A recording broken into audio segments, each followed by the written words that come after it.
Video ini bertujuan untuk memenuhi tugas akhir semester dari mata kuliah ilmu dakwah. Di sini kami akan menerapkan dari salah satu jenis-jenis dakwah, yakni dakwah bilhal. Apa itu dakwah bilhal? Dakwah bilhal adalah kegiatan menyebarkan nilai-nilai ajaran Islam dalam bentuk kerja nyata. Kerja nyata seperti apa yang kita lakukan? Yuk simak videonya sampai akhir.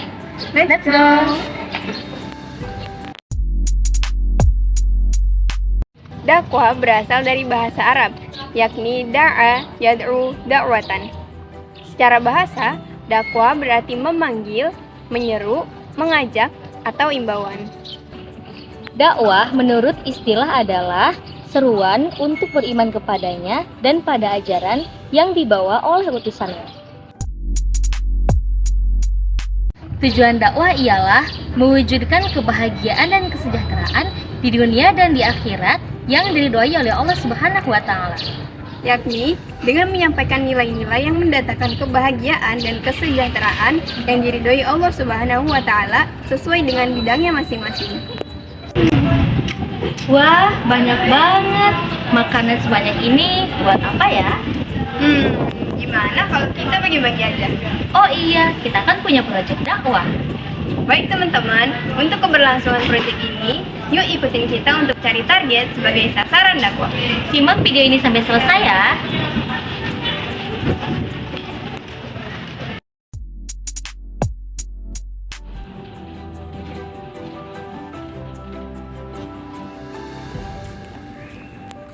Halo kakak, Halo, selamat siang. siang. Kenapa? Boleh minta waktunya sebentar? Oh, boleh. Ngomong-ngomong dengan kakak siapa ini? Dengan nama Muhammad Azrin. Muhammad Azril. Iya. Jadi di sini kita punya cemilan. Iya. Kalau kakak bisa jawab pertanyaan dari kami, Hmm, kakak boleh mendapatkan cemilan ini. Mau kak? boleh. Oke. Baik Kak. Di sini pertanyaan yang pertama.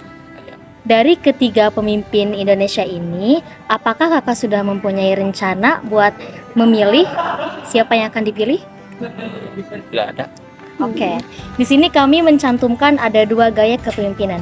Yang pertama, gaya kepemimpinan secara umum, Hmm, dan yang kedua, gaya kepemimpinan dalam Islam. Nah, menurut kakak, sosok pemimpin yang sudah kakak pilih itu termasuk kepada gaya kepemimpinan yang mana? Kalau yang untuk secara umum itu kita sudah memilih secara otoriter dan kalau misal dalam Islam itu kita udah yakin amanah. Oke, berarti ada dua gaya kepemimpinan yang kakak pilih. Yang secara umum yaitu otoriter, dan yang kedua adalah amanah. Iya. Oke. Baik, terima kasih ya Kak sudah menjawab pertanyaan dari kami. Terima kasih kakak. Ya. Ini boleh buat kakak. Ya, Terima makasih kasih. juga Ya, selamat siang. Ya.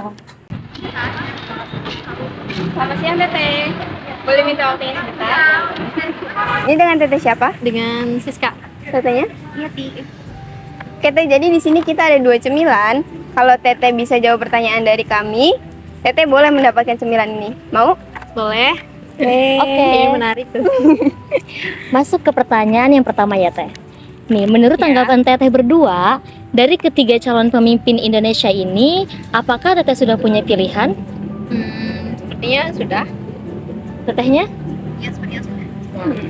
Di sini kami menyiapkan dua gaya kepemimpinan, baik secara umum dan dalam Islam.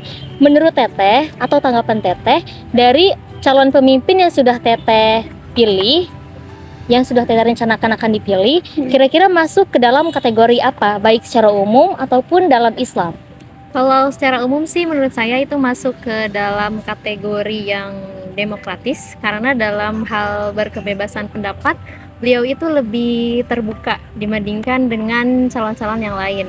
Contohnya dalam salah satu siaran televisi yang mana yang kedua capres itu ada yang di-cut gitu ya, ini Iya. istilahnya mah. Nah, kalau yang satu ini beliau itu katanya lebih leluasa dalam berpendapat. Jadi itu kan kebebasan Iya, betul. berpendapat ya. Iya. Jadi beliau dalam suatu acara itu nggak ada yang di-cut gitu.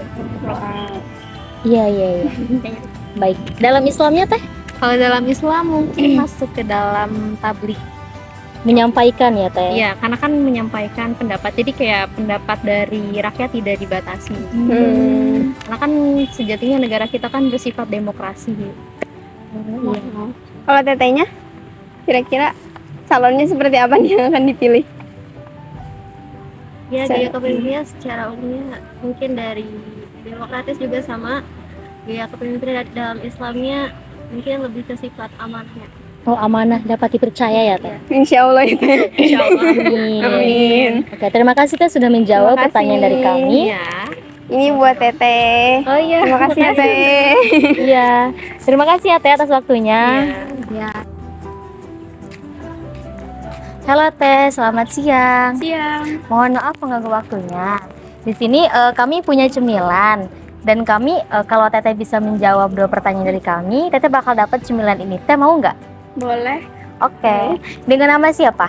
Violin. Oke. Oke, di sini kita punya 2 pertanyaan ya. Yang pertama, sekarang kan lagi marak-maraknya orang ngebahas pilpres ya Teh. Nah, kira-kira dari 3 calon ini, Teteh udah ada gambaran belum memilih siapa? Udah. Ya. Oke. Pertanyaan kedua, kira-kira calon yang bakalan Teteh pilih itu secara umum masuk ke gaya kepemimpinan yang mana? Demokratis, Demokratis. Ada alasannya? karena apa ya, Ya, pokoknya demokratis ya kelihatannya. Kalau secara Islamnya dalam Islamnya kira-kira masuk ke mana? amanah. Amanah. Amanah itu berarti dapat dipercaya ya. Iya, insya Allah. Oke, kalau gitu. Oke, terima kasih ya Teh sudah menjawab pertanyaan dari kami dan ini minuman buat Teteh. Makasih. Iya. Ya, terima kasih juga Teteh. Terima kasih ya Teh. Selamat Mohon siang. maaf. Kita sebagai warga negara yang baik harus pintar dalam memilih seorang pemimpin. Dengan melalui kegiatan dakwah ini, kita dapat mengambil kesimpulan bahwa setiap orang berhak memilih pilihannya sesuai dengan hati nuraninya masing-masing. Sebagai seorang muslim yang baik, kita harus memahami betul cara-cara seorang pemimpin menurut pandangan Islam, yakni yang pertama sidik, amanah, tabligh, dan fatonah. Dari keempat syarat ini, yang juga merupakan sifat dari Rasulullah SAW, kita harus mampu menilai apakah calon pemimpin yang akan kita pilih sudah memenuhi syarat atau masuk ke dalam salah satu syarat seorang pemimpin menurut Islam. Kak Sherly Anavita bercakap dalam pantunnya, sungguh indah burung yang terbang, hinggaplah ia di atas batu.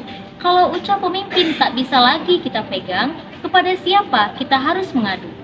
Dan Rasulullah SAW dalam sebuah hadis yang diriwayatkan Bukhari bersabda, Salamah al-insani fi hifdil lisan, yang artinya bahwa keselamatan manusia tergantung pada kemampuannya menjaga lisan.